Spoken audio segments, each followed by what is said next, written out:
सनातन के इस जन सैलाब को देखिए, सनातन के इस गर्व को देखिए, सनातन के पर्व को देखिए। यह है माँ के अभी के ताज़ा हाल। आप देख सकते हैं कि लाखों की संख्या में श्रद्धालु त्रिवेणी संगम की ओर लगातार मूवमेंट कर रहे हैं। उस ओर से बस स्टैंड से रेलवे स्टेशन से लगातार श्रद्धालुओं का मूवमेंट त्रिवेणी संगम की ओर बढ़ रहा है। माइक पर भी बार बार अनाउंसमेंट किया जा रहा है कि त्रिवेणी संगम श्रद्धालुओं से फुल हो चुका है। आने वाले श्रद्धालु अन्य घाटों की ओर मूवमेंट करें। श्रद्धालु छोटे बच्चे, बुजुर्ग और अपनी अपनी फैमिलियों के साथ त्रिवेणी संगम पर ही स्नान करना चाहते हैं, जिसकी वजह से आप देख सकते हैं कि यहाँ पर काफी ज्यादा संख्या में श्रद्धालु इकट्ठा हो गए हैं। बात करें यहाँ से मुख्य संगम की दूरी की तो यह मात्र 200 मीटर है। आप देख सकते हैं कि पूर्ण रूप से डायवर्जन सिस्टम लगा दिया गया है। एक ओर से श्रद्धालु त्रिवेणी संगम की ओर आगे बढ़ रहे हैं तो वहीं दूसरी ओर से श्रद्धालु अपने अपने गंतव्य की ओर डुबकी लगाकर वापस भी लौट रहे हैं। हर दिन श्रद्धालुओं की संख्या बढ़ती ही जा रही है। आगे हम आपको मुख्य संगम के भी अभी के ताज़ा हालात दिखाएंगे।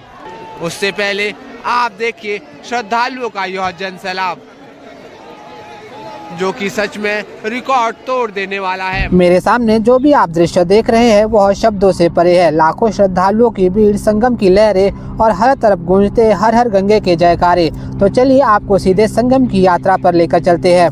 दोस्तों, जैसे ही मैं संगम क्षेत्र में दाखिल हुआ, चारों तरफ बस श्रद्धालुओं का जनसैलाब दिखाई दे रहा है।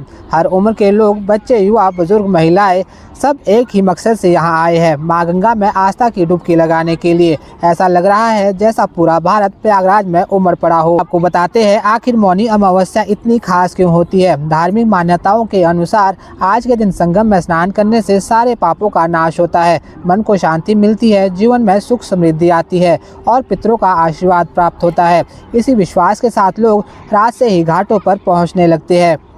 अभी मैं भीड़ के बिल्कुल बीच में हूं। देखिए कितनी लंबी लंबी कतारें लगी हुई है, लेकिन कहीं भी अफरा तफरी नहीं है। लोग धैर्य के साथ अपनी बारी का इंतजार कर रहे हैं। यही भारतीय संस्कृति की असली खूबसूरती है। बात करें प्रशासन की तो इतनी भारी भीड़ को संभालना आसान काम नहीं है, लेकिन प्रयागराज प्रशासन ने गजब की व्यवस्था की है। जगह जगह बैरिकेडिंग, पुलिस और सुरक्षा बल, मेडिकल कैंप, अनाउंसमेंट सिस्टम, खोया पाया केंद्र आदि बने हुए हैं। हर चीज इतनी व्यवस्थित है कि श्रद्धालुओं को कोई भी परेशानी ना हो। तो यह है मौनी अमावस्या के पावन स्नान के दिव्य दर्शन। ठंडे पानी के बावजूद लोग पूरे उत्साह के साथ डुबकी लगा रहे हैं। कोई गंगा जल सिर से लगा रहा है, कोई पूजा अर्चना कर रहा है और कोई हर हर गंगे के जयकारे लगा रहे हैं। सच में यह नज़ारा दिल को छू लेने वाला है।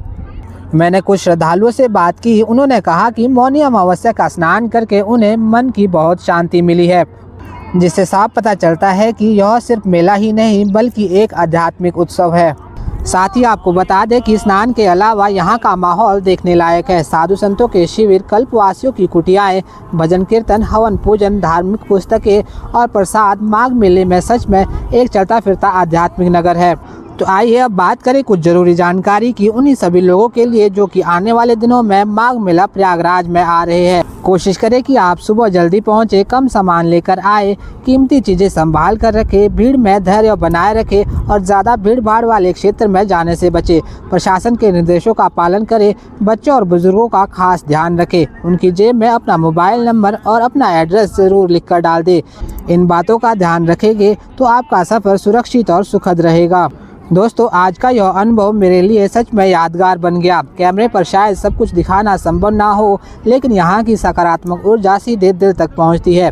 हरिद्वार दर्शन चैनल के माध्यम से मेरी यही कोशिश रहती है कि आपको भारत की धार्मिक सांस्कृतिक धरोहर से जोड़कर रखूँ। यही वो स्थान है जहाँ गंगा, यमुना और अदृश्य सरस्वती तीनों नदियों का मिलन होता है। मान्यता है कि माघ महीने में संगम में स्नान करने से जीवन के पाप नष्ट होते हैं, मन को शांति मिलती है और मोक्ष की प्राप्ति होती है। सुबह ब्रह्म मुहूर्त से ही लोग यहाँ स्नान करने के लिए पहुँच जाते हैं। आप देख सकते हैं महिलाएं, बुजुर्ग, बच्चे, हर उम्र के लोग आस्था की डुबकी लगा रहे हैं।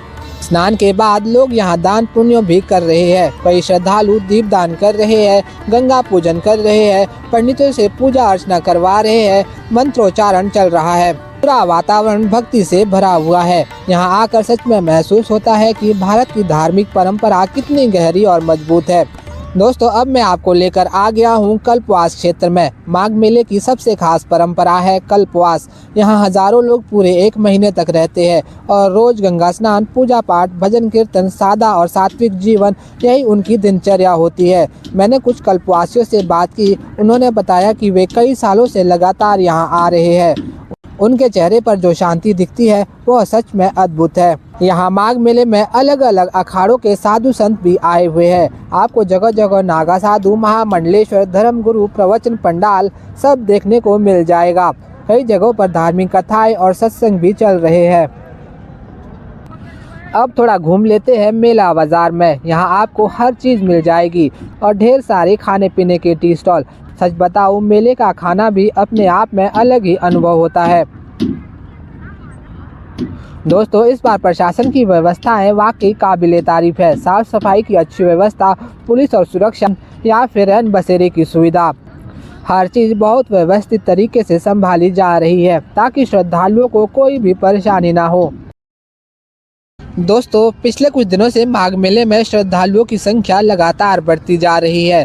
बात करें 3 जनवरी को हुए पहले स्नान की तो उसमें करीब 30 लाख लोगों ने आस्था की डुबकी लगाई थी। अभी मकर संक्रांति में हुए स्नान में 1 करोड़ 3 लाख से ज़्यादा स्नानार्थियों ने त्रिवेणी के मुख्य संगम पर स्नान किया है। इसी को देखते हुए प्रशासन ने आज से स्नान व्यवस्था में कुछ बड़े बदलाव किए हैं। अब श्रद्धालुओं को केवल निर्धारित घाटों पर ही स्नान करने की अनुमति दी जा रही है। संगम के मुख्य क्षेत्र में अनावश्यक भीड़ से सीमित किया गया है। अलग अलग घाटों को जोन में बांट दिया गया है। भीड़ को अलग अलग रास्तों से डाइवर्ट किया जा रहा है। इसका मुख्य उद्देश्य है सुरक्षित और व्यवस्थित स्नान व्यवस्था। अभी आप मेरे सामने के दृश्य देख सकते हैं। घाटों पर भारी संख्या में श्रद्धालु मौजूद है, लेकिन प्रशासन की टीम लगातार माइक से अनाउंसमेंट कर रही है कि कृपया अपने नजदीकी घाट पर ही स्नान करें, भीड़ वाले क्षेत्र में ना जाए। पुलिस, सिविल डिफेंस और वॉलंटियर्स मिलकर भीड़ को कंट्रोल कर रहे हैं। अगर आप भी माघ मेले में स्नान के लिए आ रहे हैं तो इन बातों का ध्यान जरूर रखें। प्रशासन द्वारा बताए गए घाट पर ही स्नान करें, अनावश्यक भीड़ में जाने से बचें, छोटे बच्चे और बुजुर्गों का विशेष ध्यान रखें, अपने सामान की सुरक्षा खुद करें, पुलिस और प्रशासन के निर्देशों का पालन करें। अगर आप अपने परिवार के साथ आ रहे हैं तो कोशिश करें कि सुबह ब्रह्म मुहूर्त के समय में त्रिवेणी के संगम पर आस्था की डुबकी लगाएं, क्योंकि सुबह सुबह त्रिवेणी संगम पर श्रद्धालुओं की भीड़ भाड़ काफी कम रहती है। सूर्योदय होते ही यह संख्या अचानक से बढ़नी शुरू हो जाती है। दोपहर होते होते तो लाखों की संख्या में त्रिवेणी संगम पर श्रद्धालु मौजूद हो जाते हैं। हम पहुंच चुके हैं किला घाट। बता दें कि किला घाट भी प्रयागराज के सबसे सुंदर घाटों में से एक है। अगर आप अपने परिवार के साथ आ रहे हैं तो किला घाट स्नान करने के लिए सबसे उत्तम स्नान घाट है। यहाँ पर आपको श्रद्धालुओं की भीड़ भाड़ भी बहुत कम मिलेगी और आप अपने परिवार के सभी सदस्यों के साथ आसानी से स्नान कर पाएंगे।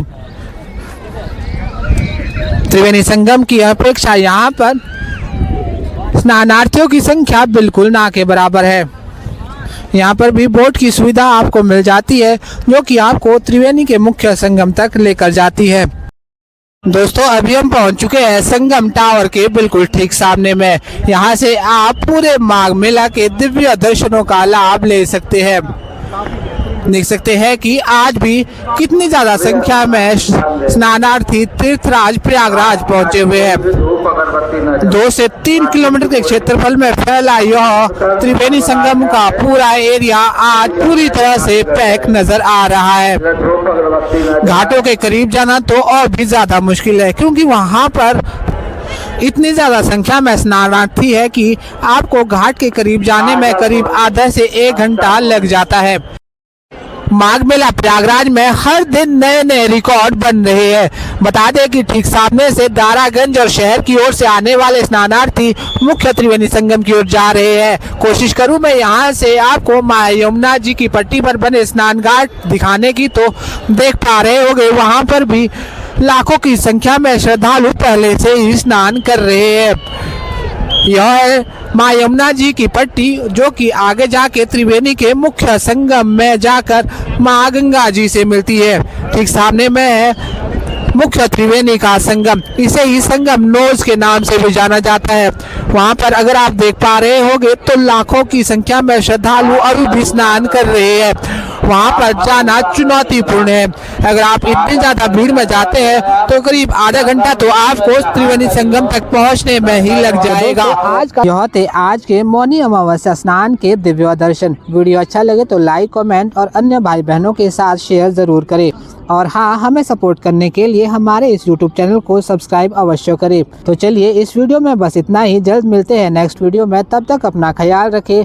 हर हर गंगे, जय प्रयागराज, जय गंगा मैया।